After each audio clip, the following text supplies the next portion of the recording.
నమస్తే welcome to truth news.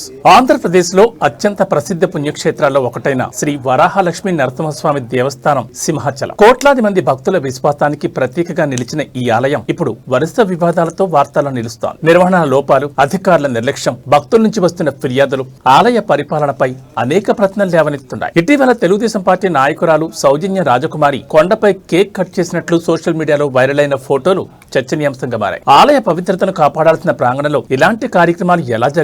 దీనికి ఆలయ అధికారుల అనుమతి ఉందా, లేక వారి దృష్టికి రాకుండానే జరిగిందా అనే ప్రశ్నలు వినిపిస్తున్నాయి. పవిత్ర క్షేత్రంలో సంప్రదాయాలకు విరుద్ధంగా కార్యక్రమాలు జరగడంపై భక్తులు ఆవేదన వ్యక్తం చేస్తున్నారు. మరోవైపు హుండీ లెక్కింపు సమయంలో ఆలయ ఈవో చేతికి ఉంగరాలు ధరించి పాల్గొన్నట్లు సోషల్ మీడియాలో వైరల్ అయిన ఫోటోలు చర్చకు దారితీశాయి. ఆలయ నిబంధనల ప్రకారం హుండీ లెక్కింపులో పాల్గొనేవారు ఆభరణాలు ధరించకూడదని అభిప్రాయాలు వ్యక్తమవుతున్న నేపథ్యంలో ఈ వ్యవహారంపై కూడా భక్తులు ప్రశ్నలు లేవనెత్తుతున్నారు. నిబంధనలు అందరికీ ఒకేలా వర్తిస్తాయా, లేక అధికారులకు వేర్వేరు ప్రమాణాలున్నాయా అనే సందేహాలు వ్యక్తమవుతున్నాయి. ఇదే సమయంలో స్వామివారి బంగారు, వెండి ఆభరణాల లెక్కల్లో అవకతవకలు జరిగినట్లు గతంలో ఆరోపణలు వెలుగులోకి వచ్చాయి. ఈ అంశంపై ప్రత్యేక కమిటీతో విచారణ నిర్వహించినప్పటికీ ఆ విచారణ నివేదిక ఏమైంది, బాధ్యులపై ఇప్పటివరకు ఎలాంటి చర్యలు తీసుకున్నారు అనే విషయాల్లో స్పష్టత లేకపోవడం పలు అనుమానాలకు తావిస్తోంది. విచారణ జరిగిందని ప్రకటించిన తర్వాత కూడా ఫలితాలు బయటకు రాకపోవడాన్ని భక్తులు ప్రశ్నిస్తున్నారు. మరోవైపు సింహాచలం దేవస్థానంలో వీఐపీలకు ఒక న్యాయం, సామాన్య భక్తులకు మరో న్యాయం అమలవుతోందన్న విమర్శలు కూడా వినిపిస్తున్నాయి. వీఐపీలకు ప్రత్యేక దర్శనాలు, ప్రత్యేక మర్యాదలు, వేగవంతమైన సేవలు అందుతున్నాయని, మరోవైపు సామాన్య భక్తులు మాత్రం గంటల తరబడి క్యూ లైన్లలో నిరీక్షించాల్సి వస్తోందని భక్తులు ఆవేదన వ్యక్తం చేస్తున్నారు. అంతేకాదు ప్రోటోకాల్ కార్యాలయ సిబ్బంది, కొందరు ప్రజాప్రతినిధులు,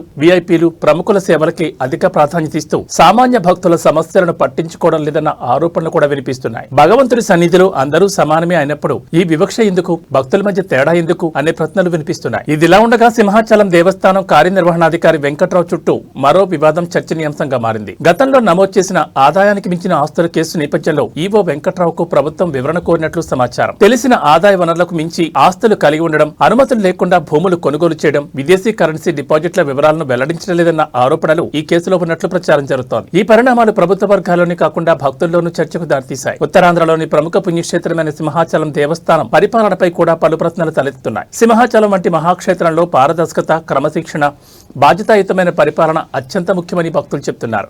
ఆలయంలో వెలుగు చూస్తున్న వివాదాలపై ప్రభుత్వం, దేవాదాయ శాఖ, సంబంధిత అధికారులు సమగ్ర విచారణ చేపట్టి నిజానిజాలను ప్రజలకు వెల్లడించాలని, తప్పు చేసిన వారిపై చట్టపరమైన చర్యలు తీసుకోవాలని భక్తులు డిమాండ్ చేస్తున్నారు. అంతేకాకుండా భక్తులందరికీ సమానమైన దర్శన సౌకర్యాలు కల్పిస్తూ ఆలయ పవిత్రతను పరిరక్షించేలా కట్టుదిట్టమైన చర్యలు చేపట్టాలని కోరుతున్నారు. సింహాచలం వంటి మహాపుణ్యక్షేత్రంలో వరుసగా వెలుగు చూస్తున్న వివాదాలు భక్తుల్లో ఆందోళన కలిగిస్తున్నాయి. హుండీ లెక్కింపు అంశం, ఆభరణాల లెక్కలపై ఆరోపణలు, వీఐపీ సంస్కృతిపై విమర్శలు, ఇప్పుడు ఈవోపై వెలుగులోకి వస్తున్న పరిణామాలు, ఇవన్నీ ఆలయ పరిపాలనపై వరుస ప్రశ్నలను లేవనెత్తుతున్నాయి.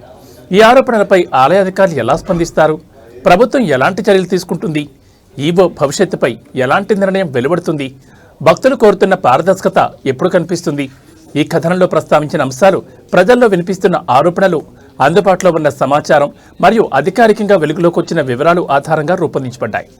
ఈ ఆరోపణలపై సంబంధిత అధికారులు లేదా ఈవో నుంచి అధికారిక స్పందన లభించిన వెంటనే దాన్ని కూడా ప్రసారం చేస్తాం.